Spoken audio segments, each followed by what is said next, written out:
Olá pessoal, na aula de hoje nós vamos falar sobre apropriações.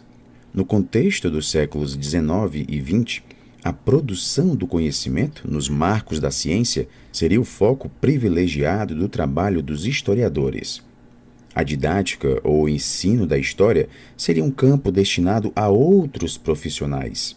Sendo assim, nós teríamos aqueles que produziam o conhecimento histórico e outros que iriam pensar sobre a transmissão desse conhecimento histórico. Isso estabelece uma perspectiva de que o ensino é uma atividade que não envolve criação e a construção de uma imagem passiva do professor ante o conhecimento de referência, bem como de todo o processo que envolve o ensino-aprendizagem. Nós teremos aqui, portanto, pessoal, uma espécie de dicotomia: produção do conhecimento historiográfico e ensino desse conhecimento. Esse tipo de discurso dicotomizador, que separa o ensino da produção do conhecimento, foi alvo de críticas mais sistemáticas na Europa durante as décadas de 1960 e 1970, isso em virtude das novas perspectivas políticas e das finalidades que foram postas para o ensino da disciplina História. O ensino da história tem se tornado um objeto de pesquisa crescente desde a década de 1980, em um movimento que tenta romper essa visão que separa ou mesmo antagoniza a produção e o ensino. Na tentativa de superar essa visão que compreende o ensino da disciplina como mera simplificação e o papel do professor como de reprodutor do conhecimento, as discussões sobre o ensino se ampliaram. Incorporaram novos objetos e buscaram redimensionar o papel dos diferentes sujeitos, inclusive do professor, para o entendimento desse processo. O saber escolar passa a ser compreendido não apenas como uma transmissão direta ou simplificação do saber da ciência de referência, mas passa a ser compreendido também como um saber que é produzido e construído em uma relação dialógica e com características singulares.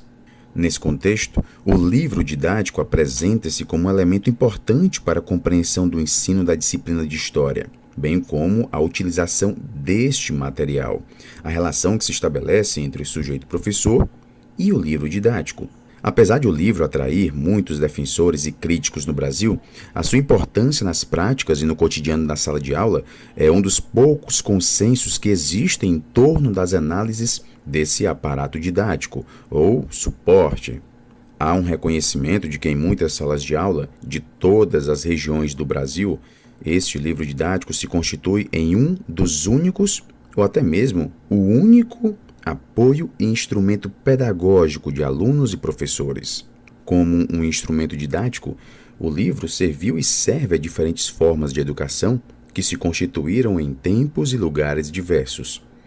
A organização e os conhecimentos que carregam são componentes necessários a qualquer análise. No entanto, como se dão os usos e as apropriações realizadas pelos professores e alunos deste aparato didático no interior das salas de aula? Isso vem sendo discutido cada vez mais nos trabalhos sobre o ensino da disciplina. As pesquisas vêm demonstrando que a relação entre o sujeito professor, aluno e o objeto livro didático não se dá de forma mecânica e simétrica. Para compreender melhor essa relação, é preciso ter em mente que essa relação envolve a apropriação do sujeito professor-leitor de um objeto, que no caso aqui é o livro didático. A apropriação é um conceito que não possui apenas uma definição. Envolve aqui a compreensão das relações possíveis que os homens travam com os objetos, com o mundo e com os outros homens.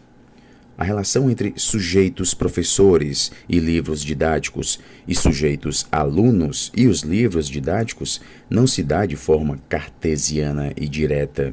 A seleção, a leitura, a realização das atividades envolve um processo, uma relação de apropriação dos sujeitos que estão envolvidos com esse objeto. Essa é uma relação marcada pela produção dos significados. O leitor tem um papel de protagonista. Ele subverte, inverte, reinventa e cria. Em última instância, essa relação é marcada pela liberdade que o leitor tem diante do objeto da leitura, nesse caso específico, diante do livro didático. Ainda existe uma visão segundo a qual se acredita que os livros didáticos teriam o poder em si mesmo de inculcar um saber, promover uma aprendizagem histórica na cabeça dos leitores, professores e estudantes. No entanto, essa visão minimiza o protagonismo dos leitores, especialmente dos professores, na relação com esse objeto. Os sujeitos que selecionam, leem, organizam, dão sentido ao objeto, que não é neutro, mas que não possui uma capacidade de inculcar sozinho um ensino, menos ainda uma aprendizagem. Os sujeitos professores sempre se apropriam desse objeto, mesmo quando se orientam pelo livro didático, mesmo quando não o discutem ou utilizam como seu horizonte curricular. Dessa forma, pessoal, o aluno deve ser compreendido aqui como um sujeito leitor e deve ser estimulado no seu protagonismo, tanto na sua relação de leitura com o livro, quanto com o mundo. E nós finalizamos aqui esta aula. Bons estudos a todos e até a próxima.